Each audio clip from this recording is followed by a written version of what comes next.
All right, let's talk about how our government here in America works and how many in the Western Hemisphere work. We're talking principles of democracy, the foundation of what it means to be a truly democratic government. So, as we go through this, we're talking about the fundamental beliefs, the things that unite most American citizens. Ideally, we like it to unite all American citizens. And these are some of the same things that you will find in our Declaration of Independence, the US Constitution, famous other documents and speeches, such as the Gettysburg Address, such as Dr. Martin Luther King's I Have a Dream speech. And these are all things that will help guide us and shape us to become not only better people, but collectively to form an even better society.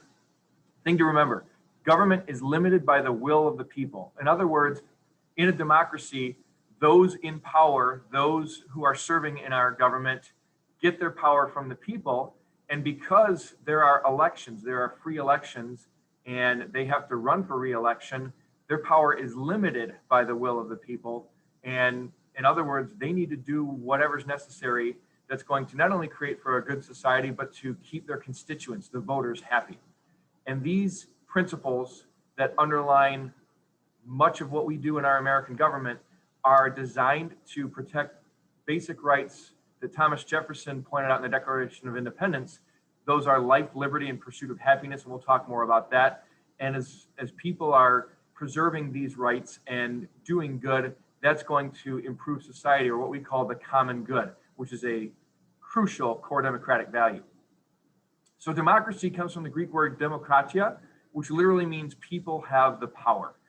It's a system where elected officials are put in place and put in position of trust and of power, not to rule as they wish, but to rule and to help run government and run society the way that their voters want them to. So one of the first principles, popular sovereignty. Again, the word popular means people. Sovereignty, the word reign, R-E-I-G-N, means to have power, to have authority. So this literally means that the people have the power.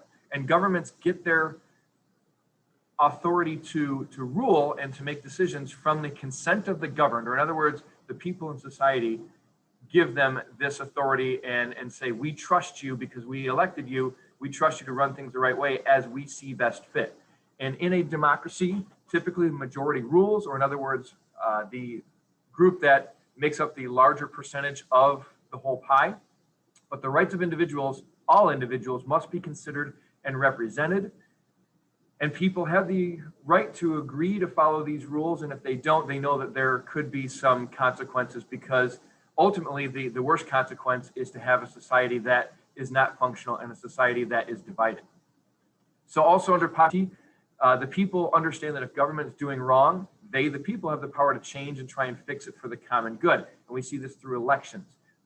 This is an example of how people are working to preserve their liberties and not to be unfairly ruled or controlled like there have been in other tyrannical situations, i.e. the British government in and around the 1760s. So some examples of popular sovereignty, like we talked about, elections, voting. So when we have presidential elections every 4 years, when we have midterm elections for members of Congress, the House of Representatives, our senators, and even local elections, state, city, council, even school elections.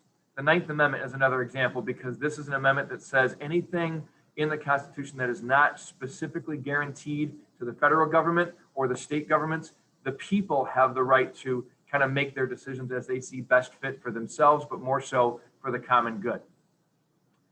Now, representative government is another principle of democracy. And another way to say or talk about representative government is a republic. So direct democracy is where the people directly vote on the laws.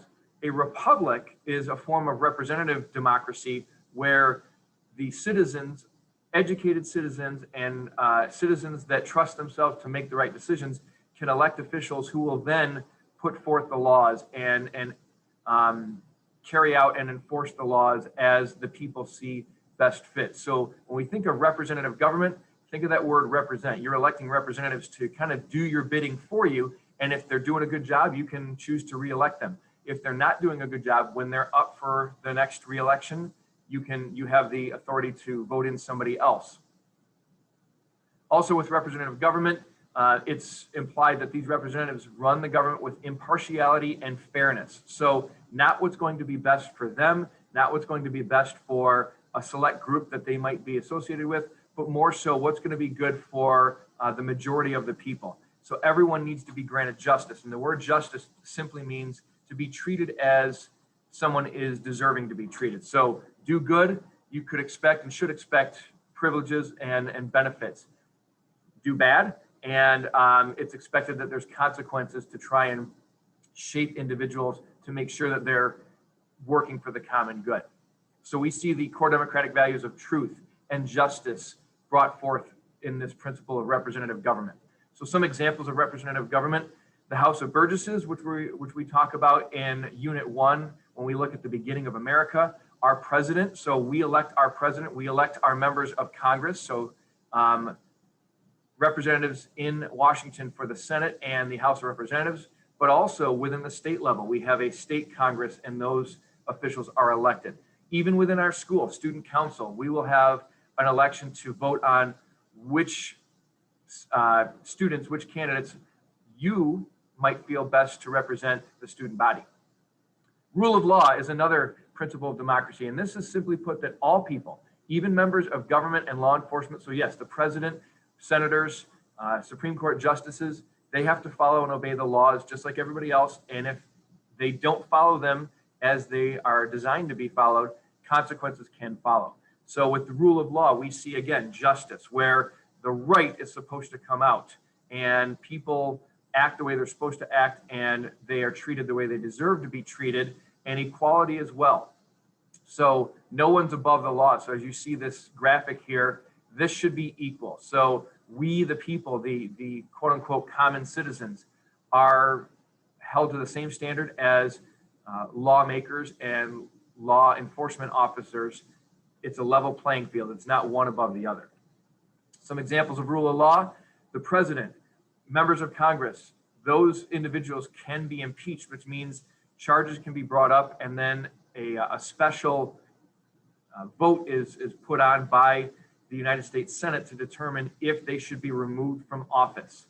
Also, as part of rule of law, states have the authority to make certain laws that don't have to be the same as other states, but they have to follow what's in the Constitution. So the state of Delaware can't say, well, we're going to ignore this part of the Constitution, even though the other 49 states choose to follow it. If it's in the Constitution, inherent with this idea of rule of law is they have to be followed by all citizens, all states that are part of the United States of America. And that includes territories that might not even be states. For example, Washington, D.C., Puerto Rico, and so forth. Individual rights.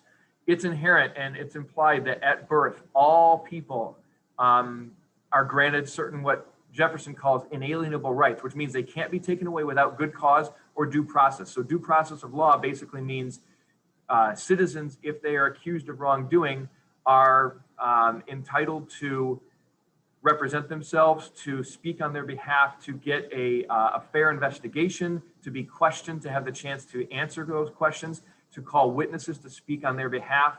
And then if a trial is necessary, they're guaranteed the right to a trial, regardless of how innocent or guilty they might be presumed. So with this principle of individual rights, we see liberty, we see equality, we see the right to have property. So three of the basic rights are the right to life, so to live life the way that you choose to and see fit, as long as it's not breaking any laws, as long as it's not unconstitutional, as long as it's not violating the happiness and the well-being, the safety of others, then you have that right. And that goes along with the idea of liberty, the freedom to choose and to make decisions as long as those decisions and those actions are law-abiding. So some examples of individual rights: we talked about the right to life, liberty, and property. The Fourth Amendment really hits on the right to privacy and the right to property. So in the Bill of Rights, First Amendment, freedom of expression; Second Amendment, freedom to own firearms for the purposes of self-defense; Fourth Amendment, protection against illegal search and seizure; Fifth and Sixth Amendment, which spells out an accused citizen's right to a trial and right as somebody defending themselves legally; the Miranda rights. So if you've ever heard the You have a right to remain silent. Anything you say can and will be used against you in a court of law. You have the right to an attorney. If you don't have the right, if you're not able to provide an attorney, one will be appointed for you.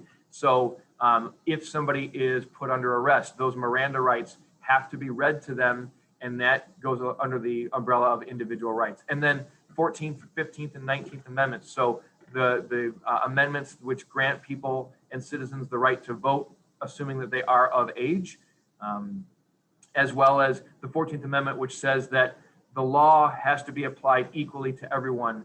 There are no groups that are to be made exceptions unless due process of law says otherwise. Separation of powers and checks and balances. So one of the big fears with starting a new government when America declared independence from Great Britain back in the late 18th century, 1760s through the 1780s, is they wanted to ensure that government was limited and that a governmental body did not have too much power. So what the framers decided, and this was genius, is they divided it into 3 branches. And you can see that in the graphic down here. You've got your legislative branch, which makes the laws, executive branch, which enforces the laws, and judicial branch, which A, determines if laws are fair and constitutional, and B, they're kind of the outside referee that can determine if those laws actually have been violated or if somebody is proven innocent or not guilty of the charges. Each individual branch has the opportunity to check the other branches and ensure that they are doing things the right way. So of those 3 branches, they all carry equal weight and responsibility and importance, and that hits on the idea of equality. So the bottom line here is it's a way to safeguard and make sure that there are limits to governmental power, and the rights and the well-being of the citizens of this country. Again, popular sovereignty, the people rule, the people are in charge. Separation of powers and checks and balances make sure that the government is not abusing their power and authority, and to protect the rights of the people. So some examples, Congress can write a law, but a president has to approve it and sign it to make it official, or they can veto it saying, nope, we're not ready for this law yet.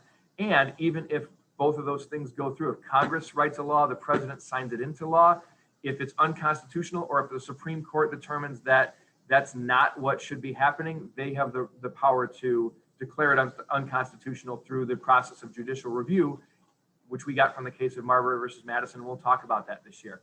Another example, the president can declare war, but Congress has to approve it because they control the spending.